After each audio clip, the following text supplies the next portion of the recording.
மகளிர் உரிமை தொகை குறித்து சமூக வலைதளத்தில் பரவிய வதந்தியால் பல்வேறு மாவட்டங்களில் குடும்ப தலைவிகள் அந்தந்த மாவட்ட ஆட்சியர் அலுவலகங்களில் குவிந்தனர். மகளிர் உரிமை தொகையாக குடும்ப தலைவிகளுக்கு கடந்த ஆண்டு முதல் மாதந்தோறும் 1000 ரூபாயை தமிழக அரசு வழங்கி வருகிறது. இந்நிலையில் இந்த திட்டத்தில் விடுபட்ட பெண்களுக்கு மாவட்ட ஆட்சியர் அலுவலகத்தில் இன்று முதல் 3 நாட்கள் சிறப்பு முகாம் நடைபெறுவதாகவும் அதில் பங்கேற்று விண்ணப்பங்களை வழங்கலாம் எனவும் சமூக வலைதளங்களில் தகவல் பரவியதாக தெரிகிறது. இதனை நம்பி திருப்பூர், விருதுநகர், கள்ளக்குறிச்சி, வேலூர், திருச்சி, மதுரை, கோவை உள்ளிட்ட மாவட்டங்களில் உள்ள ஆட்சியர் அலுவலகங்களில் குடும்ப தலைவிகள் குவிந்தனர். ஆனால் அங்கு முகாம்கள் நடத்தப்படவில்லை என்ற உண்மையை அறிந்த அவர்கள் ஏமாற்றம் அடைந்தனர்.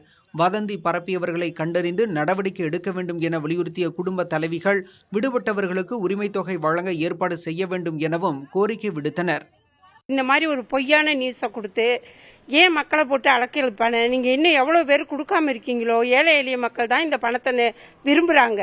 பணக்காரவங்க யாராவது இதை விரும்புவாங்களா? அதனால் நீங்கள் உடனடியாக மக்களுக்கு இந்த பணத்தை நீங்கள் போட்டு விடுங்க. மக்களுடைய செல்வாக்கு நமக்கு இருந்தால் தான் என்றைக்குமே நல்லாயிருக்கும். முதல்ல இது யார் இந்த மாதிரி போட்டது, எவ்வளோ பேர் கஷ்டப்பட்டு வந்திருக்கோம் தெரியுமா? இதெல்லாம் நீங்கள் கண்டுபிடிங்க.